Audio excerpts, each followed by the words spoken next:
Hello everybody, and welcome to my demonstrative speech. I'll be trying to convince you guys of the benefits of painting and creativity, as well as showing you how to do a painting. There's a lot of research connecting creativity to health benefits, so I hope all of you pay attention. Then I will be demonstrating a certain type of painting technique known as acrylic pour painting. I want everybody to leave here inspired, ready to de-stress, and also have fun doing it. So to start, I'm going to address some of the health benefits of being creative, painting, drawing, and making art.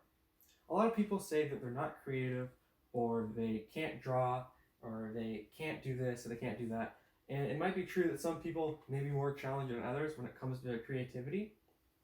At the end of the day, it's the process that's therapeutic for people. So it doesn't matter whether the end product is good or not, it's the journey that matters the most.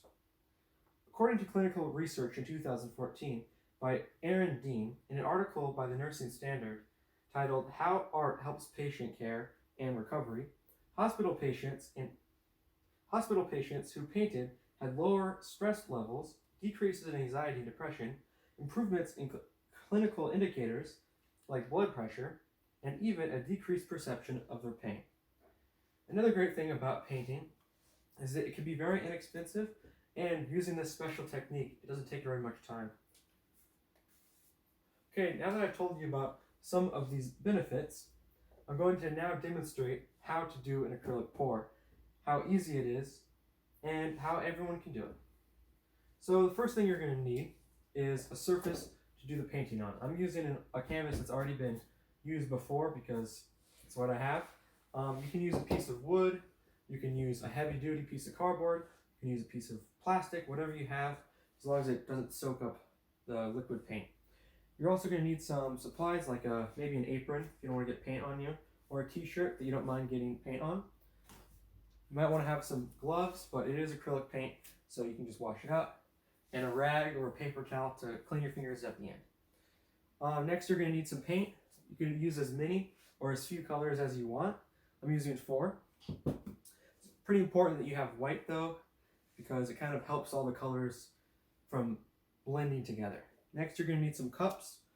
You're going to need some water and acrylic pouring medium, which is very important, but you don't actually need it. You can also, this is from Home Depot. It's pretty cheap, but if you don't want to do that, you can just use Elmer's glue, or if you really want to get into it, you can spend $50 on a little bottle at an art supply store. So next, what comes to the mixing the paint, I already mixed the first 3, but now I'm going to mix the 4th. You take your paint, and you're going to want to pour some into a little cup. And however much you put, you're going to want to do a 1-to-1 ratio of Floetrol acrylic pouring medium.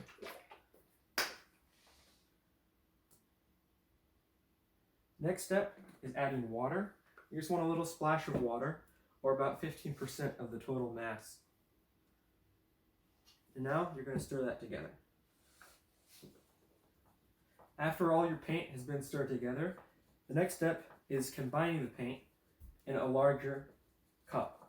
And you're going to want to do this either in a pattern, or you can just do it kind of random, but you want to do a bunch of each color a little bit at a time so that it mixes together and creates an interesting effect. Take out your stirring sticks, and now you're going to pour each color into a larger cup a little bit at a time. And you can do this in any order you want, however many times you want, as long as in the end you have a bunch of paint in a cup.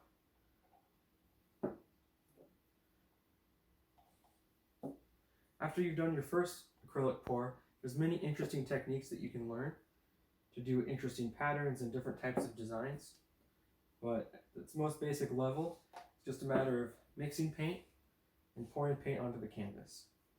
Now that you have all your paint into your larger cup, it's time to pour it onto the canvas. You want to go really slow and do tiny little circles.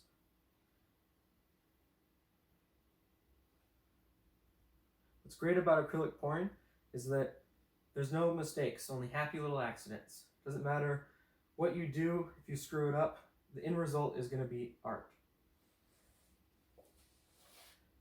Once all the paint's on there, it's now time to move the paint around the canvas. Hopefully you've added enough paint to cover the entire canvas, but if you haven't, it's just as good. It still counts as art. Congratulations, you may have varying results, but I'm sure it's going to look good.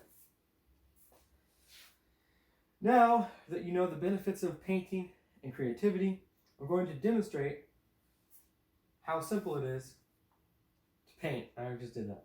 The next one is that now that you know how to do an acrylic pour painting and the benefits of creativity and painting and art, it is time to conclude this presentation.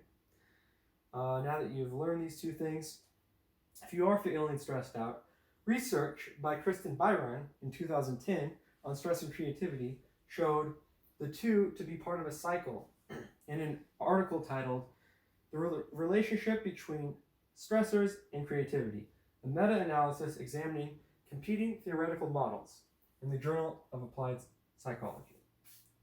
Meaning higher stress levels leads to greater creativity, and creativity leads to lower stress levels. Now that you have a better understanding of the benefits of creativity in creating art, and as well as how to make an acrylic pour painting, I hope all of you have gained something from this and are ready to paint something of your own. If you have any questions, I'd be happy to answer them. Thank you all for listening.